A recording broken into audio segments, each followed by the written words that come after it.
Chère fleuve méridienne, cher fleuve méridien, bonjour.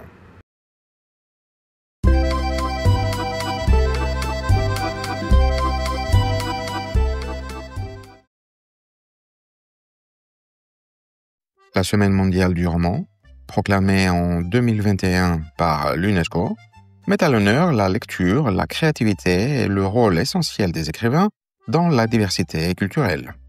Elle célèbre le plaisir de lire et la puissance de la fiction, rappelant que les romans permettent de voyager, de rêver et de mieux comprendre la condition humaine. Cet événement promeut la lecture comme un moyen d'évasion, d'apprentissage et de dialogue entre les cultures, tout en rendant hommage à celles et ceux qui font vivre la littérature dans le monde entier. Voie F, destination sentier tracé. Attention au départ.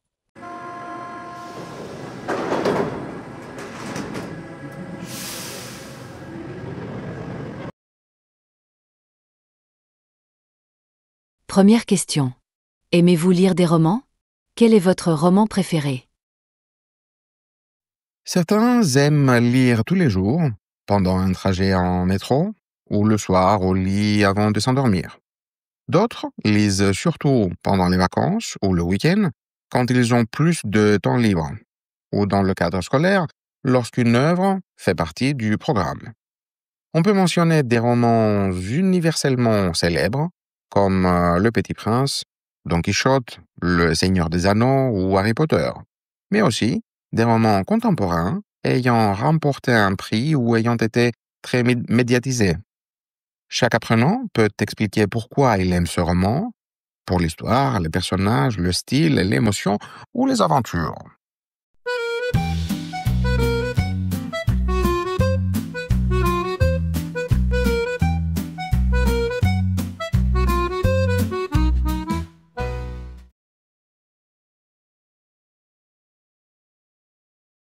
Deuxième question.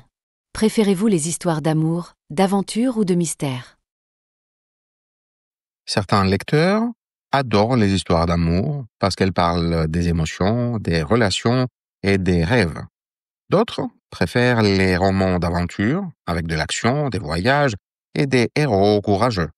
Les amateurs de mystère aiment les enquêtes policières, les secrets et les histoires où il faut deviner le coupable.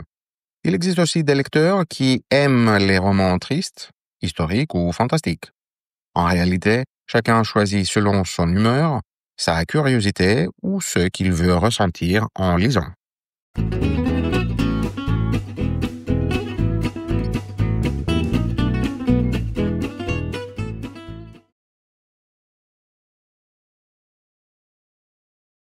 Troisième question. Connaissez-vous des écrivains français célèbres? Aimeriez-vous lire un roman en français un jour? Les élèves ont certainement entendu parler de Victor Hugo, Alexandre Dumas, Jules Verne, Antoine de Saint-Exupéry ou encore Marcel Proust. Beaucoup aimeraient lire un roman français pour mieux connaître la culture et la langue.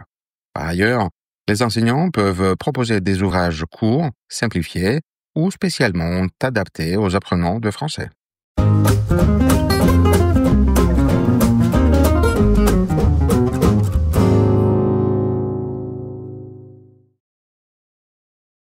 Voie L, destination terrain conquis. Attention au départ.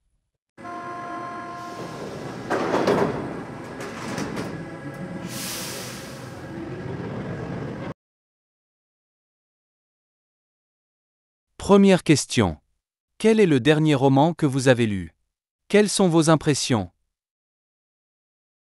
Les apprenants peuvent présenter le titre, l'auteur, le genre et résumer l'histoire en quelques phrases simples. Ils peuvent ensuite expliquer les raisons pour lesquelles ils ont apprécié ou non cette œuvre. Pour les personnages attachants ou au contraire peu intéressants, le style d'écriture facile ou difficile, le message universel ou dépassé, l'émotion présente ou absente, ou encore la fin surprenante ou totalement prévisible. Enfin, ils peuvent conclure en expliquant s'ils recommanderaient ce roman à d'autres lecteurs et à quel public il pourrait plaire.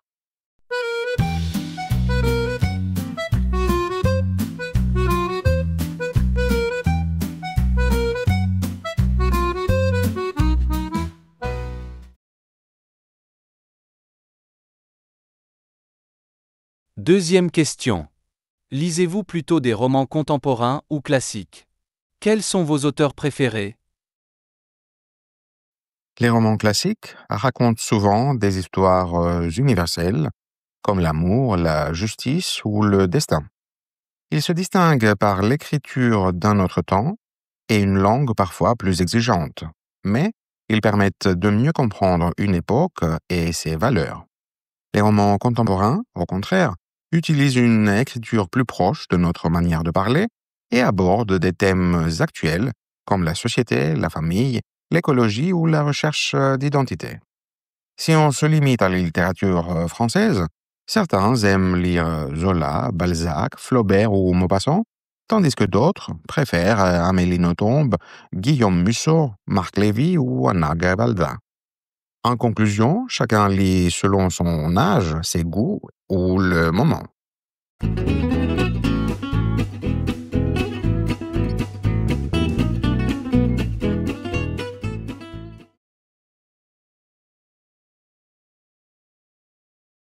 Troisième question. Pour vous, qu'est-ce qu'un bon roman? Comment choisissez-vous les œuvres que vous lisez? Un bon roman est celui qui captive dès les premières pages, qui fait voyager, réfléchir ou ressentir des émotions fortes. Il peut émouvoir, surprendre ou même changer notre regard sur le monde.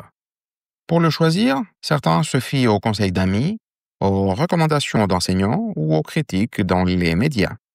D'autres suivent leur goût personnel, se laissent attirer par une couverture, un titre intrigant ou un résumé prometteur. Au fond, un bon roman n'est pas le même pour tout le monde. C'est celui qui touche le lecteur au bon moment de sa vie et qui lui laisse un souvenir durable.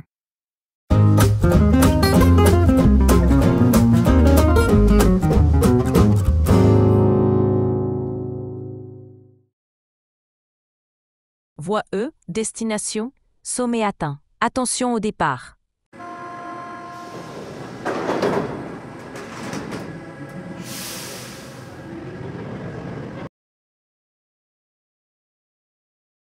Première question.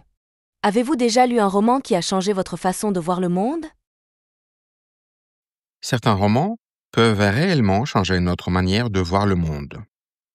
1984 d'Orwell fait réfléchir sur la liberté, la vérité et le contrôle politique, tandis que Les Misérables de Hugo évoquent la justice sociale, la misère et la compassion humaine. L'étranger de Camus questionne le sens de la vie et l'absurdité de l'existence, alors que Le Petit Prince de Saint-Exupéry rappelle l'importance de l'amitié, de l'enfance et de l'essentiel. Ces lectures marquent profondément, car elles amènent le lecteur à réfléchir sur la société, sur les valeurs humaines et sur sa propre manière de vivre.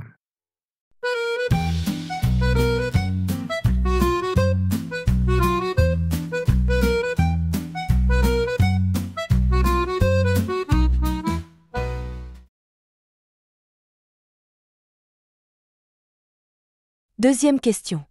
Que pensez-vous des adaptations cinématographiques de romans? Sont-elles fidèles ou réductrices? Les adaptations cinématographiques permettent souvent de faire découvrir un roman à un public plus large et de donner vie aux personnages que l'on imaginait en lisant. Elles peuvent être spectaculaires et transmettre l'émotion du livre à travers les images, la musique et le jeu des acteurs. Cependant, elles simplifient parfois l'intrigue, suppriment des passages essentiels ou modifient la fin pour plaire aux spectateurs. Certaines réussissent à créer une œuvre originale et fidèle à l'esprit du texte, tandis que d'autres en déforment complètement le sens. Trouver un équilibre entre fidélité et créativité reste un véritable défi pour les réalisateurs.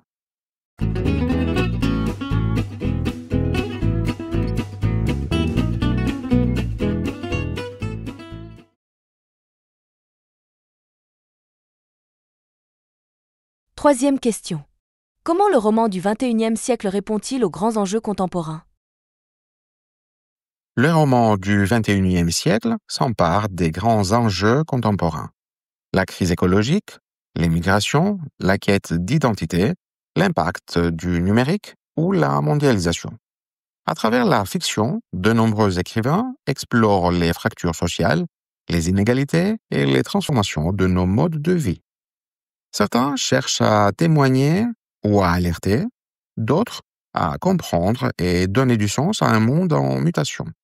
Le roman demeure ainsi un miroir de notre époque, mais aussi un espace de résistance, d'imagination et de liberté face aux défis du présent.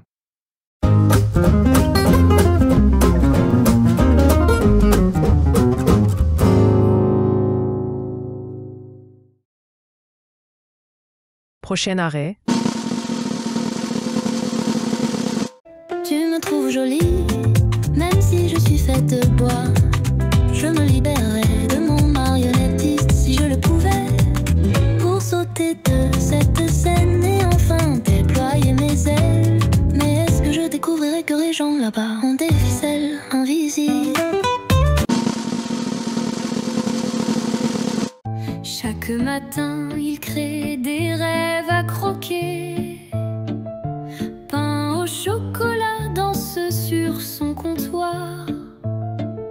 Les brioches chantent l'histoire de son savoir.